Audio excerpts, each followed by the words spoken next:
Hi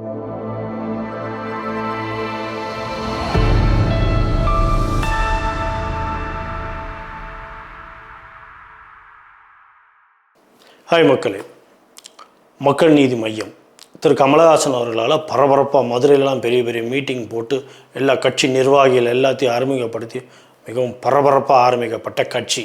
எங்கே போச்சு அந்த கட்சி உண்மையாலுமே இருக்கா? அதில் நிர்வாகிகள்லாம் இருக்கிறாங்களா? சில பேர் சொல்கிறாங்க கட்சி காணாமல் போயிடுச்சு அப்படின்னு. கட்சி காணாமல் போனதுக்கு காரணம் என்ன? கமலோட ஆளுமையின்மையா, அரவணைப்பின்மையா, இல்லை அடக்குமுறையா, சொல் ஒன்று செயல் ஒன்றா? மக்கள் நீதி மையம் ஆரம்பித்தப்போ பார்த்தீங்கன்னா அதில் ஜாயின் பண்ண ஆட்கள்லாம் பார்த்தீங்கன்னாலே பெரிய பெரிய ஆட்கள், ஐஏஎஸ் ஆஃபீஸர்ஸ், டாக்டர்ஸ், நல்ல மெத்த படித்தவர்கள், எல்லாருமே தொழிலதிபர்கள், நல்ல பின்புலம் உள்ளவர்கள். இவ்வளோ பேர் இந்த கட்சியில் ஜாயின் பண்ணாங்களே, எல்லாரும் எங்கே போனாங்க? இவங்கெல்லாம் கட்சியை விட்டு வெளியில் போகிறதுக்கு காரணமாக சொல்லப்படுற சங்காயா சொல்யூஷன் யார்? எதுக்கு இவங்களெல்லாம் டிஸ்டர்ப் பண்ணி இந்த கட்சியை இன்றைக்கி இந்த நிலைமையில் கொண்டு வந்து விட்டுருக்காங்க? கமலஹாசனுடைய பிக் பாஸ் ஷோஸ், அதோட அந்த ப்ரமோஷன்ஸாக இருக்கட்டும், இல்லை அவர் அது பேசுகிற அதோட பேச்சுக்களாக இருக்கட்டும், அந்த பேச்சினுடைய வன்மை ஆளுமையாக இருக்கட்டும், அதெல்லாம் பார்க்குறப்ப நமக்கு ஒரு திருப்தி இருக்கும். ஓகேப்பா, நம்ம நாட்டை காப்பாற்றுறதுக்கு எவனோ ஒருத்தர் ஒரு நாயகன் வர்றான் அப்படின்னு அந்த பாட்டு போடுவாங்க இல்லையா, அந்த மாதிரி ஒரு நம்பிக்கை நமக்குள்ளே இருந்தது. திராவிட கட்சிகளுக்கு மாற்றா ஒரு ஆள் இருக்காரியா? ரஜினி வருவார்னு பார்த்தோம், கட்சியில் நம்மளை ரஜினி ஏமாற்றிட்டார். ஓகே, அட்லீஸ்ட் கமலஹாசன் வருவார், வந்து நம்மளெல்லாம் காப்பாற்றுவார் இந்த திராவிட கட்சிகள்லேருந்து. மக்கள் நீதி மையம் கமலஹாசன் வந்து ஓகே அந்த இடத்த ரீப்ளேஸ் பண்ணுவார். காதல், கவிதை, கட்டுரை, கலை அப்படின்னு சொல்லி பல கலைகளை தன்னகத்தை கொண்ட கமலஹாசனுடைய கைகள் கொண்ட அவரோட சிம்பல் அவரை காப்பாற்றிச்சா இல்லை கைவிட்டுருச்சா? திரு கமல் அவர்கள் கட்சி ஆரம்பித்தப்போ ஒரு அட்வர்டைஸ்மெண்ட் மாதிரி, ஒரு விளம்பரம் ஒன்று, ஒரு கேம்பெயின் மாதிரி ஒன்று பண்ணியிருந்தார். அந்த விளம்பரத்தில் பார்த்தீங்கன்னா கையில் ஒரு டார்ச் வச்சுருப்பார். அந்த டார்ச்சை தூக்கி டிவி மேலே அடிப்பார், ஒரு ரிமோட்டை தூக்கி போடுவார், வாரிசு அரசியல், ஒழிப்பு அப்படின்லாம் சும்மா வீர வசனம் பேசுவார். அந்த விளம்பரத்தை பார்க்குறப்ப கையில் டார்ச் ஒன்று ஏந்தி மார்ச்சொன்று செய்து வீச்சொன்று செய்வாயெனும் உன் பேச்சில் மயங்கினேன், ஐயோ போச்சடா என்று பேச வைத்து விட்டாய், நின்றது என் மூச்சு அப்படிங்கிற நிலைமைக்கு அந்த வீடியோவோட நிலைமை இன்றைக்கி அப்படி இருக்குது. மக்கள் நீதி மையத்துடைய முதல் மாநாடு தொண்டர்கள் அறிமுகம்னு நினைக்கிறேன், மதுரையில் ஒத்தக்கடை அந்த இதில் பெரிய மைதானத்தில் நடந்துச்சு. அதில் தொண்டர்கள் கேட்குற கேள்விகளாக இருக்கட்டும், இல்லை தொண்டர்களால் நிர்வாகிகளை அறிமுகப்படுத்துகிறதா இருக்கட்டும், அந்த கூட்டத்தில் நடந்து ஈவன் அரவிந்த் கெஜ்ரிவால் அதில் வந்து பங்கேற்றிருந்தார். நான் நினச்சேன் அந்த மாநாட்டை பார்க்கும்போதும் சரி, அந்த கூட்டத்தை பார்க்கும்போதும் சரி, கமலஹாசன் தமிழக அரசியலில் ஒரு பெரிய அதிர்வலையை ஏற்படுத்த போகிறார் அப்படின்னு எனக்கு ஒரு நம்பிக்கை இருந்தது. 2021 ராஜ்தீப் தேசாய் வந்து இன்டர்வியூ பண்ணுறார் கமலஹாசனை டிவி டுடே நெட்வொர்க்ஸ்க்காக.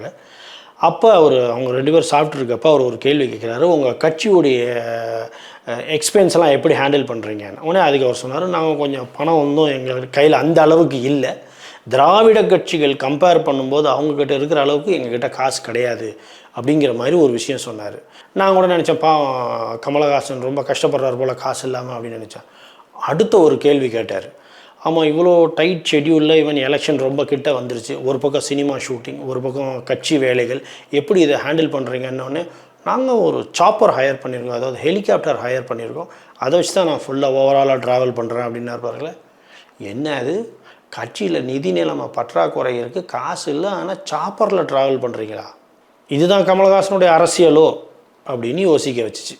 2021 மே 2 அசம்பிளி எலெக்ஷன்ஸ் ரிசல்ட் ரிலீஸ் ஆயிடுச்சு. எதுக்காக மக்கள் நீதி மையம் படுதோல்வி அடைஞ்சது அப்படின்னு சொல்லி அவங்களோட அந்த நிர்வாக பட்டியல் எடுத்து பார்த்தா, யார் யாரெல்லாம் நிர்வாகிகளாக இருக்காங்கன்னு எடுத்து பார்த்தா, ஒவ்வொருத்தருமே ஐஏஎஸ் ஆஃபீஸர்ஸ், டாக்டர்ஸ், மெத்த படித்தவர்கள், நல்ல என்ன சொல்கிறது தொழில் அதிபர்கள், ஒரு பெரிய பின்புலம் உள்ளவர்கள். எப்படி இவ்வளவு அரசியல் கட்சியில் தமிழ்நாட்டில் எந்த கட்சியுமே அந்த அளவுக்கு படித்தவர்கள் இல்லை அப்படிங்கிறத அடித்து சொல்லலாம். அந்த அளவுக்கு ஒரு பவர்ஃபுல்லான கேண்டிடேட் லிஸ்ட் அது. இப்படிப்பட்ட லிஸ்ட்டில் உள்ளவங்க எப்படி தோத்தாங்க? அதே மாதிரி ரிசல்ட் வந்து மே 2 வந்தது. அதுலேருந்து எண்ணி 4வது நாள் மே 6, 2021 ஒவ்வொருத்தராக ரிசைன் பண்ணிகிட்டே இருந்தாங்க அந்த டாப் பொசிஷனில் உள்ளவங்கெல்லாம். என்ன காரணமாக இருக்கும்? 2021 மே 6 கரெக்டாக எலெக்ஷன் ரிசல்ட் 2 வந்திருக்கு. அதுலேருந்து எண்ணி 4வது நாள் கட்சியில் உள்ள முக்கிய நிர்வாகிகள் எல்லாமே ரிசைன் பண்ணிகிட்டே இருந்தாங்க. சரி அவங்களோட பட்டியல் எடுத்து பார்ப்போம், அவங்களோட பேக்ரவுண்ட் என்ன அப்படின்னு சொல்லி அவங்களோட லிஸ்ட் எடுத்து பார்த்தா, அந்த லிஸ்ட்டில் முதல்ல எடுத்து பார்த்தீங்கன்னா ஜென்ரல் செக்ரட்டரி திரு முருகானந்தம் அவர்கள். அவர் வந்து திருச்சியை சேர்ந்தவர், திருவெம்பூர் கேண்டிடேட் அவர் பார்த்தீங்கன்னா நல்லா படித்தவர், நல்ல ஒரு தொழிலதிபர், வாழ்க்கையோட அடிமட்டத்திலேருந்து மேலே உயர்ந்து வந்திருக்காரு, நிறைய சமூக சேவைகள்லாம் நிறைய செய்கிறாரு, ரொம்ப நல்ல பவர்ஃபுல்லான பர்சன். அவரோட தொகுதியில் அவர் ரிசைன் பண்ணியிருக்காரு. அடுத்தது பார்த்தீங்கன்னா டாக்டர் மகேந்திரன். அவர் வந்து பொள்ளாச்சியை சேர்ந்தவர், அவர் ஒரு மருத்துவர், ஒரு விவசாயியும் கூட. அதுவும் இல்லாமல் நிறைய பிஸ்னஸ்லாம் பண்ணுற ஒரு பவர்ஃபுல்லான ஆள் அந்த பொள்ளாச்சி சர்க்கிளில். அவர் வந்து வைஸ் பிரசிடெண்ட்டாக இருக்கார். அடுத்த பார்த்தீங்கன்னா சந்தோஷ் பாபு, ஐஏஎஸ் ஆஃபீஸர். அவரும் வந்து நல்ல படித்த ஒரு பெரிய பிஸ்னஸ் மேன் அவர். ஸோ இப்படி எல்லாருமே பவர்ஃபுல்லான ஆட்கள். இந்த லிஸ்ட்டில் மேலும் பார்த்தீங்கன்னா முனைவர் ஞானசம்பந்தன், பொன்ராஜ் அவர்களுக்கு அப்துல் கலாமோட அசிஸ்டண்ட் அவர், அப்புறமா கமீலா நாசர், பத்மபிரியா, இப்படின்னு சொல்லி இந்த பட்டியல் நீண்டு கொண்டே போகுது. எல்லாமே நல்ல பின்புலம் உள்ளவர்கள். இவங்கெல்லாம் ஏன் ரிசைன் பண்ணாங்க அப்படின்ற காரணத்தை கேட்டால், கமலுடைய அந்த நடத்தை ஜனநாயகமற்ற முறையில் கேண்டிடேட்ஸை ட்ரீட் பண்ணுறதா எல்லாருமே குற்றச்சாட்டு வைக்கிறாங்க. கமல் இந்த மாதிரி நிர்வாகிகள் எல்லாரையுமே இப்படி ட்ரீட் பண்ணுறதுக்கு முக்கிய காரணமாக இருக்கிறது அந்த சங்கையா சொல்யூஷன்ஸ். அந்த சங்கையா சொல்யூஷன்ஸோடைய ஓனர்ஸ் மகேந்திரன், சுரேஷ் ஐயர். இதுக்குள்ளே போகிறதுக்கு முன்னாடி இன்னொரு கிளாரிட்டி நான் உங்களுக்கு கொடுக்க விரும்புகிறேன். மகேந்திரன்லேயே 2 மகேந்திரன் இருக்காங்க இந்த மக்கள் நீதி மையத்தில். ஒருத்தர் டாக்டர் மகேந்திரன், வைஸ் பிரசிடெண்ட், பொள்ளாச்சியை சேர்ந்தவர். அவர் வந்து வைஸ் பிரசிடெண்ட் பொசிஷனில் இருக்கார். அவர் வந்து கட்சி நிர்வாகி. இந்த பக்கம் பார்த்தீங்கன்னா இந்த மகேந்திரன், விஜய் டிவி மகேந்திரன் அப்படிங்கிறவர் வந்து நம்ம கமலஹாசனுடைய ராஜ்கமல் ஃபிலிம்ஸில் ஒர்க் பண்ணுறாரு. அது இல்லாமல் அவரோட டர்மரிக்குன்னு சொல்லி அவருக்கு ஒரு தனி ப்ரொடக்ஷன் ஹவுஸ் இருக்குது. ஸோ இவங்க வேறு, அவங்க வேறு. யார் இந்த விஜய் டிவி மகேந்திரன்? இவர் எப்படி இதுக்குள்ளே இன்வால்வ் ஆனார் அப்படிங்கிற ஒரு சந்தேகம் வரும். இந்த விஜய் டிவி மகேந்திரன் அப்படிங்கிறவர் வந்து விஜய் டிவியில் கிட்டத்தட்ட பார்த்தீங்கன்னா ஆல்மோஸ்ட் 20-25 இயர்ஸாக ரொம்ப லாங் டியூரேஷன் ஒர்க் பண்ணுவார். அங்கே வந்து பிஆர்ஓவும் இருந்தார். அது மாதிரி இந்த ஃபிலிம்ஸ் வாங்குவாங்க, பர்ச்சேஸ் பண்ணுவாங்க சேனல்ஸ்க்கு, டிவி சேனல்ஸ்க்கெலாம். அந்த டிபார்ட்மெண்ட்டில் அதே மாதிரி சினிமா துறையான விஷயங்களை ஹேண்டில் பண்ணுற ஒரு பெரிய பொசிஷனில் இருந்தவர் தான் மகேந்திரன். இவர் விஜய் டிவியில் இருக்கிறப்ப கமலஹாசனை வச்சு நிறைய ப்ரோக்ராம்ஸ், எஸ்பெஷலி சொல்லணும் அப்படின்னா கமல் 60 அப்படிங்கிறது நம்ம எல்லோரும் பார்த்துருப்போம். இந்த மாதிரி நிறைய பெரிய பெரிய விஷயங்கள் வந்து கமலை இம்ப்ரெஸ் பண்ணுற மாதிரி கமலை வச்சு நிறைய ப்ரோக்ராம் விஜய் டிவியில் பண்ணியிருக்கார். இதன் மூலமாக கமலுடைய நம்பிக்கையை சம்பாரிச்சிருக்கிறாரு. அதே மாதிரி அவருக்கு ரொம்ப க்ளோஸான ஆளாகவும் ஆகியிருக்கார். ஸோ இவங்களோட நட்பு பார்த்திங்கன்னா ஆல்மோஸ்ட் ரொம்ப நீண்ட நட்பு. ஸோ இப்படி கமலஹாசனுடைய நம்பிக்கையை சம்பாரித்த திரு மகேந்திரன் அவர்கள், விஜய் டிவி மகேந்திரன் அவர்கள் ஒரு ஸ்டேஜில் என்ன பண்ணுறாரு, விஜய் டிவியுடைய வேலையை விட்டுட்டு ராஜ்கமல் ஃபிலிம்ஸில் போய் ஜாயின் பண்ணி திரு கமல் அவர்களோட பயணிக்க ஆரம்பிச்சிடுறாரு. இப்படி தான் இவங்க 2 பேரோட நட்பு ஆரம்பிக்குது. இந்த பக்கம் சுரேஷ் ஐயர் அப்படிங்கிற ஒரு ஆள் பார்த்தீங்கன்னா அவரும் வந்து விஜய் டிவியில் ஒரு பெரிய பொசிஷனில் இருந்தவர். ஸோ கண்டிப்பாக மகேந்திரன் அவரை இன்ட்ராக்ட் பண்ணி அவங்களுடைய நட்புனால இவங்க 2 பேர் சேர்ந்து இந்த மாதிரி ஒரு எலெக்ஷன்ஸ் போல் கம்பெனி ஒன்று ஸ்டார்ட் பண்ணுறாங்க, சங்கையா சொல்யூஷன். இந்த கம்பெனி தான் இத்தனை நிர்வாகிகளும் கட்சியை விட்டு வெளியில் ரிசைன் பண்ணி போகிறதுக்கு மிக முக்கிய காரணமாக சொல்லப்படுது. சங்கையா சொல்யூஷன் அப்படிங்கிற இந்த கம்பெனிக்கு பார்த்தீங்கன்னா பெரிய தனியாக ஆஃபீஸ்லாம் ஒன்றும் கிடையாது. அந்த ஆஃபீஸ் லெட்டர் பேடில் போய் பார்த்தீங்கன்னா அட்ரஸ் கொடுத்துருக்கிறது வந்து சேம் எல்டாம்ஸ் ரோடு கமலஹாசனுடைய ஆஃபீஸை தான் அட்ரஸாக கொடுத்துருக்காங்க. சுரேஷ் ஐயர் அப்படிங்கிறவர் வந்து அந்த கம்பெனியோடைய ஓனர் அப்படிங்கிற மாதிரி மென்ஷன் பண்ணியிருக்கு. ஆக்சுவலி ரியல் ஓனர் பார்த்தீங்கன்னா விஜய் டிவி மகேந்திரனும் சுரேஷ் ஐயரும் தான். மக்கள் நீதி மையம் ஆரம்பித்து எல்லா நிர்வாகிகளுமே அவங்கவுங்க வேலையை நல்லா சீரியஸாக பகலாக பண்ணிகிட்டு இருக்கப்ப சடனாக உள்ள நுழையிற இந்த சங்கையா சொல்யூஷன்ஸ் எல்லா விஷயத்துலேயும் தலையிட ஆரம்பிக்கிறாங்க. திரு விஜய் டிவி மகேந்திரனும் சுரேஷ் ஐயரும் டிவைட் அண்ட் ரூல்னு சொல்லுவாங்க தெரியுமா, அந்த மாதிரி கட்சியுடைய நிர்வாகத்துக்குள்ள தலையிட்டு ஒவ்வொரு நிர்வாகிகளும் இல்லை அந்த ஒவ்வொரு தொண்டர்கள், ஒவ்வொரு தலைவர்களையுமே அவங்க ரொம்ப ஆட்டி படைக்கிறதுக்கு ஆரம்பிக்கிறாங்க. சுரேஷ் ஐயராக இருக்கட்டும், இல்லை மகேந்திரன், விஜய் டிவி மகேந்திரனாக இருக்கட்டும், இவங்க 2 பேரும் பண்ணதுலேயே மிகப்பெரிய தவறு என்ன தெரியுமா, இவங்களுடைய பின்புலம் என்னன்னு பார்த்தீங்கன்னா மீடியா பேக்ரவுண்ட், டிவி சேனல்ஸ்லேருந்து வந்திருக்காங்க. Media TV channels is all together different from election campaigns. ஒரு எலெக்ஷன்ஸ் போலிங் செட்டப் பண்ணுறதுங்கிறது வந்து அது வந்து ஆல் டுகெதர் இது டிஃப்ரெண்ட் லெவல்.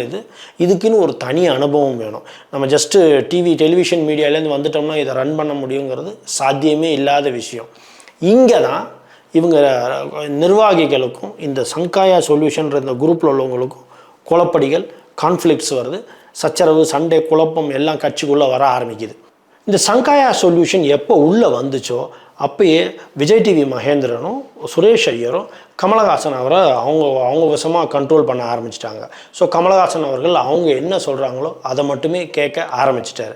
அப்புறம் எதுக்குங்க கட்சியில் வைஸ் பிரசிடென்ட்டு பெரிய பெரிய பொசிஷனில் ஐஏஎஸ் ஆஃபீஸர் ஒரு சந்தோஷ் பாபு மாதிரி ஆட்கள், முருகானந்தம் மாதிரி ஆட்கள்லாம் எதுக்கு பெரிய பெரிய பொசிஷனில் கொடுத்து உட்கார வச்சுருக்கீங்க? இது என்ன தெரியுமா, அவங்களை கிட்டத்தட்ட ஹியூமிலியேட் பண்ணுற மாதிரி.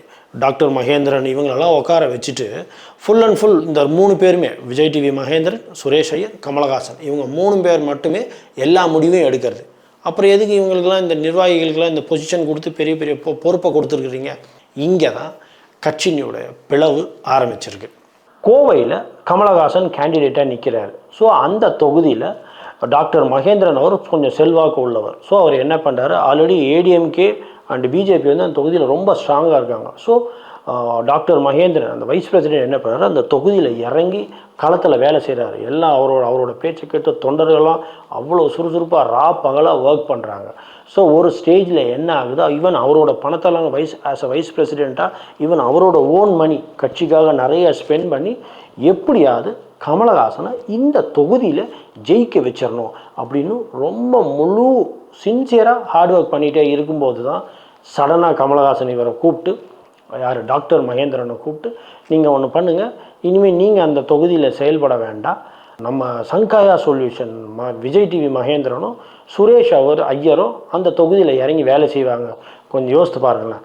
ஒரு இடத்துல இறங்கி கிட்டத்தட்ட 90% ஆஃப் த ஒர்க்கை ரொம்ப சின்சியராக பண்ணிகிட்டே இருக்கும்போது சடனாக கூப்பிட்டு, போதும் நீ வேலை பண்ணது போதும், இனிமேல் இவங்க பார்த்துப்பாங்கன்னு என்ன இருக்கிற அந்த 10% ஒர்க்கை வந்து இவங்க பண்ணிட்டு பேரை வாங்கி போடுறதுக்கா? கண்டிப்பாக அந்த மாதிரி யோசிக்க தோணும். ஸோ கமல் செஞ்ச மிகப்பெரிய தவறு இங்கே தான். ஸோ அவ்வளோ சின்சியராக உழைச்ச அத்தனை பேருடைய உழைப்பையும் அப்படியே ஒதுக்கி தள்ளிட்டு இவங்க விஜய் டிவி மகேந்திரனும் சுரேஷ் ஐயரையும் உள்ளே இறக்கி விட்டது தான். இதில் மிகப்பெரிய மைனஸ் பாயிண்ட் என்ன தெரியுமா, அந்த கிரவுண்ட் ரியாலிட்டிங்கிறது வந்து டாக்டர் மகேந்திரனுக்கு தான் நல்லா தெரியும். ஏன்னா ஒரு பொள்ளாச்சி பகுதியை சேர்ந்தவர், அந்த விங்கில் உள்ள ஒரு நல்ல செல்வாக்கு உள்ளவர். அப்படிங்கிறப்ப சடனாக முன்பின் தெரியாத கிரவுண்ட் ரியாலிட்டினா என்னன்னே தெரியாத சுரேஷ் ஐயராக இருக்கட்டும், விஜய் டிவி மகேந்திரனாக இருக்கட்டும், சங்காயா சொல்யூஷனுங்கிற பேரில் அவங்கள அந்த தொகுதியில் இறக்கி விட்டது கமல் பண்ண மக்கள் நீதி மையத்தின் தோல்விக்கு மிகப்பெரிய முதல் ரீசனாக பார்க்கப்படுகிறது.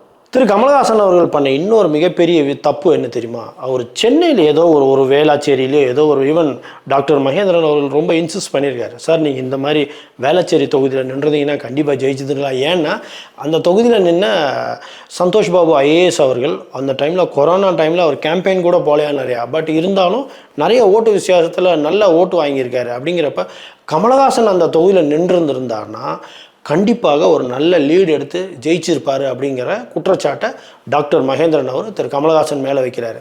இதுக்கு காரணம் அந்த சங்காயா சொல்யூஷன் அந்த 2 பேரும் தான். கமலஹாசன் பண்ண இன்னொரு மிகப்பெரிய தவறு என்னன்னா, கட்சியினுடைய நிர்வாகிகள் யாரையுமே கலந்து ஆலோசிக்காமல் சடனாக ஒரு நாள் சரத்குமார் கட்சியோட நம்ம கட்சி ஒன்றிணைஞ்சி அப்படிங்கிறத ஜஸ்ட்டு ஒரு இன்ஃபர்மேஷனாக எல்லாருக்கும் சொல்லியிருக்காரு. அதுவும் இல்லாமல் ராப்பகலாக கட்சிக்காக உழைச்ச நிர்வாகிகளையோ இல்லை தொண்டர்களையோ மதிக்காமல் இந்த மாதிரி சரத்குமார் கட்சி சின்ன சின்ன கட்சிகளோட டைப் வச்சு அந்த கட்சியில் உள்ளவங்களுக்கு நிறைய தொகுதி பங்கீடு செஞ்சுருக்காருங்கிற மாதிரி மிகப்பெரிய குற்றச்சாட்டை டாக்டர் மகேந்திரன் வைக்கிறார். இது மாதிரியான அனுபவங்கள் இல்லாத விஜய் டிவி மகேந்திரன் சுரேஷ் ஐயருடைய இந்த சங்காயா சொல்யூஷன்ஸ் அட்வைஸை கேட்டதுனால கமலஹாசன் அசம்பிளி எலெக்ஷன்ஸில் படுதோல்வி அடையுது மக்கள் நீதி மையம். இப்படி தோல்வியின் விரக்தியில் இருந்த கமலஹாசனை கட்சியோட நிர்வாகிகள்லாம் போய் பார்த்து இந்த தோல்விக்கு காரணம் வந்து இந்த சங்காயா சொல்யூஷன்ஸ் விஜய் டிவி மகேந்திரனும் சுரேஷ் ஐயரும் அப்படிங்கிற மாதிரி ஒரு குற்றச்சாட்டை வச்சுருக்காங்க.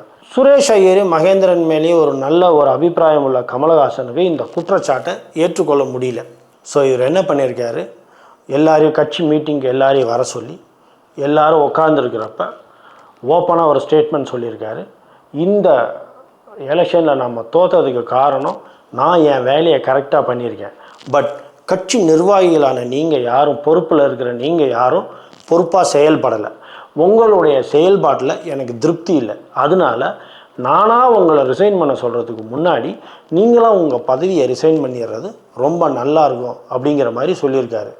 கண்டிப்பாக இது ஒரு தலைவனுக்கு அழகான்னு கேட்டால் இல்லை அப்படின்னு தான் சொல்வேன். தோனியை நம்ம ஏங்க ஒரு பெரிய தலைவனை செலிப்ரேட் பண்ணுறோம், அதுக்கு காரணம் என்ன தெரியுமா, ஜெயிக்கிறப்ப பின்னாடி நிற்பார், தோக்கிறப்ப முன்னாடி நிற்பார். எப்போ ஒரு தலைவன் தோல்விக்கு தான் காரணம் இல்லைன்னு சொல்கிறானோ அவன் ஒரு நல்ல தலைவனாக இருக்க முடியாது. கொஞ்சம் அந்த அந்த அந்த ரூமோட சுச்சுவேஷனை யோசித்து பாருங்களேன். கமல் ஸ்டேஜில் உட்காந்து நீங்கள்லாம் ஒழுங்காக வேலை பார்க்கல, உங்கள் வேலையை ரிசைன் பண்ணிடுங்க, இல்லைனா நானே உங்களை வேலையை விட்டு தூக்கிடுவேன் அப்படின்னு சொல்கிறப்ப ஒவ்வொருத்தரும் மெத்த படித்தவர்கள், நல்ல ஆளுமை திறமை உள்ளவர்கள், ஆல்ரெடி சொசைட்டியில் நல்லா ப்ரூவ் பண்ணவங்க, அவங்களெல்லாம் கூப்பிட்டு உட்கார வச்சு படிப்பே என்னன்னு தெரியாத ஒரு கமலஹாசன் இப்படி சொல்கிறப்ப அந்த சூழல் எப்படி இருக்குன்னு உங்களால் கொஞ்சம் இமேஜின் பண்ண முடியுதா? திரு கமலஹாசன் அவர்களுக்கு ஆளுமை திறமை இல்லை அப்படிங்கிறதுக்கு இந்த ஒரு இன்சிடெண்ட் எக்ஸாம்பிள் போதும். ஒரு நல்ல தலைவனுக்கு அழகு அப்படிங்கிறதே ஒரு ப்ராப்ளம் வருது, ஒரு இஷ்யூஸ் ரைஸ் ஆகுது, அது எதனால் வருது, எங்கேருந்து வருது, யாரால் வருது அப்படிங்கிறத ஐடென்டிஃபை பண்ணக்கூடிய கெப்பாசிட்டி இருக்கிறவன் தான் நல்ல லீடர்னு அர்த்தம். விஜய் டிவி மகேந்திரன் சுரேஷ் ஐயர் பண்ணதுக்கு மிச்ச நிர்வாகிகளை போய் குற்றம் சாட்டுறது எந்த வகையிலே நியாயம்? ஸோ பழி ஒரு பக்கம், பாவம் ஒரு பக்கம் அப்படிங்கிற மாதிரி ஆயிடுச்சு. இங்கே தான் கமலஹாசன் ஒரு லீடராக ஃபெயில் ஆகிட்டார்னு ஒரு குற்றச்சாட்டு. திரு கமலஹாசன் மீது வைக்கப்படுகிற இன்னொரு குற்றச்சாட்டு என்னென்னா, யாருக்கிட்ட அதிகமாக பணம் இருக்கோ அவங்களுக்கு தான் பதவி கொடுக்கறது, அவங்களுக்கு தான் ரொம்ப இம்பார்ட்டன்ஸ் கொடுக்கறது அப்படிங்கிற மாதிரி ஒரு குற்றச்சாட்டும் எல்லாரும் திரு கமலஹாசன் மீது வைக்கிறாங்க. இன்னொரு குற்றச்சாட்டு என்னன்னு பார்த்தீங்கன்னா, திரு கமலஹாசன் அவர்கள் இந்த மீடியாவுக்குள்ளேயே நிறைய பாகுபாடு பார்க்குறாரு. எஸ்பெஷலி அவர் ஃபஸ்ட்டு ப்ரையாரிட்டி கொடுக்குறது எப்பயும் பார்த்தீங்கன்னா இங்கிலீஷ் நியூஸ் சேனல்ஸ் தான். எஸ்பெஷலி நார்த்லேருந்து வர எந்த இங்கிலீஷ் நியூஸ் சேனல்ஸாக இருந்தாலும் அவங்களுக்கு தான் முதல் ப்ரிஃபரன்ஸ். அதுக்கப்புறமா பார்த்தீங்கன்னா ஹிந்தி நியூஸ் சேனல்ஸ், அதுக்கப்புறமா பார்த்தீங்கன்னா main stream Tamil news channels இருக்குல்ல அவங்க, அதுக்கு லாஸ்ட்டாக தான் சோஷியல் மீடியாஸ் நியூஸ் வருதில்ல அவங்களுக்கெல்லாம் இம்பார்ட்டன்ஸ் கொடுக்குறாரு. இப்படி நியூஸ் சேனல்ஸ்களுக்குள்ளேயே நிறைய வித்தியாசம் பாகுபாடு பார்க்குறாரு கமலஹாசன் அப்படிங்கிற ஒரு குற்றச்சாட்டையும் அவள் மீது வைக்கிறாங்க. திரு கமலஹாசனுடைய பின்னடைவுக்கு இன்னொரு காரணம் அப்படின்னு பெரிதாக சொல்லப்படுவது ஷாருக் கானுடைய பிஆர்ஓ மாண்டவி சர்மா. கமலஹாசனுடைய எந்த ஒரு டிசிஷனாக இருக்கட்டும் அவர் எடுக்கிற முடிவரை தான் கமலஹாசனுடைய முன்னுரை.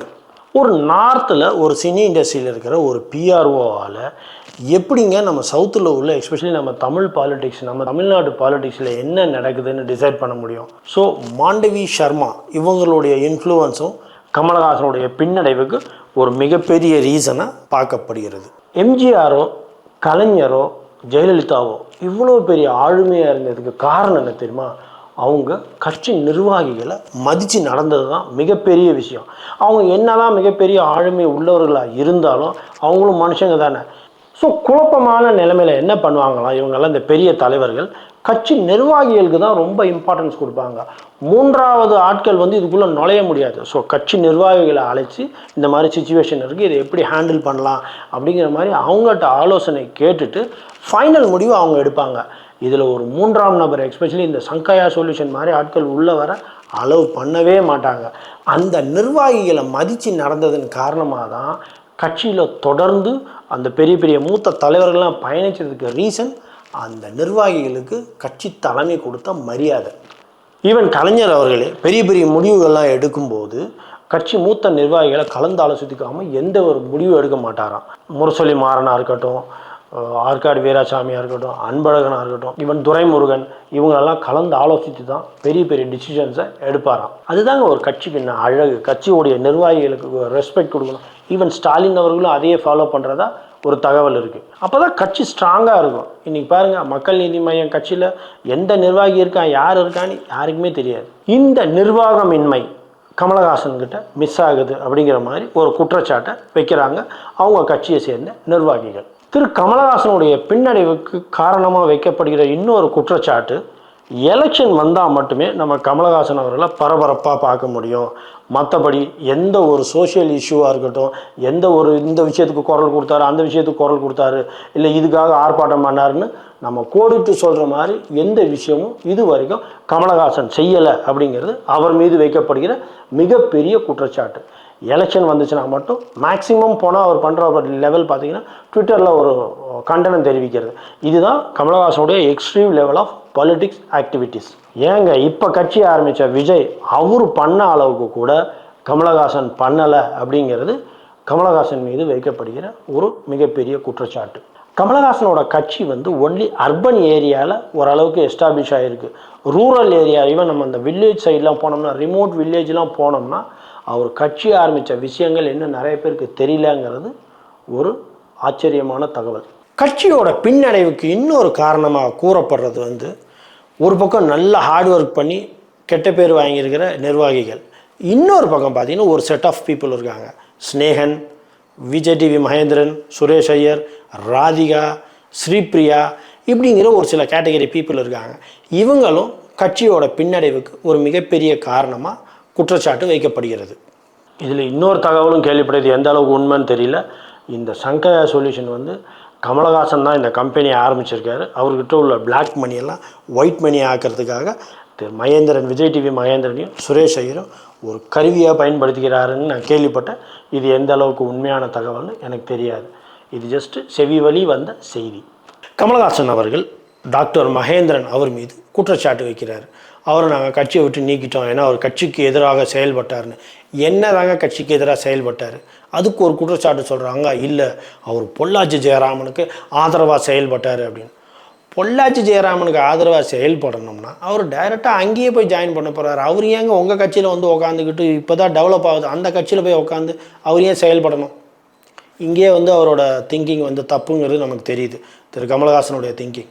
இன்னொரு விஷயம் பார்த்தீங்கன்னா, ஆரம்பத்திலேயே டாக்டர் மகேந்திரன் அவர்கள் சொல்லியிருக்காரு, நம்ம வந்து திமுகவோட கூட்டணி வைக்கணும், கூட்டணி வச்சா நமக்கு நிறைய ஜெயிக்கிறதுக்கூடிய சான்சஸ் இருக்குங்கிறத ஆரம்பத்திலேயே சொல்லியிருக்காரு. பட் அப்போல்லாம் கேட்காம இல்லை ஊன்னு சொல்லி வீரவசனம் டார்ச் லைட்லாம் வச்சு ரிமோட் அடித்து வாரிசு அரசியல் அப்படின்லாம் திரு கமலஹாசன் அவர்கள் கேம்பெயின் பண்ணிவிட்டு இப்போ போய் திமுகவோட சேர்ந்துருக்குங்கிறது வருத்தத்துக்குரிய விஷயம். நான் அப்சர்வ் பண்ண வரைக்கும் டாக்டர் மகேந்திரன் அவர்கள் பேசுகிறதுல வந்து அவரோட செயல்லையும் சரி அவரோட பேச்சிலையும் சரி ஒரு நேர்மை, ஒரு தெளிவு, ஒரு ஹானஸ்டி இருக்கிறதா ஆஸ் அ வியூவரை நான் ஃபீல் பண்ணுறேன். இது என்னோட ஒப்பீனியன் டிஃபர்ஸ்.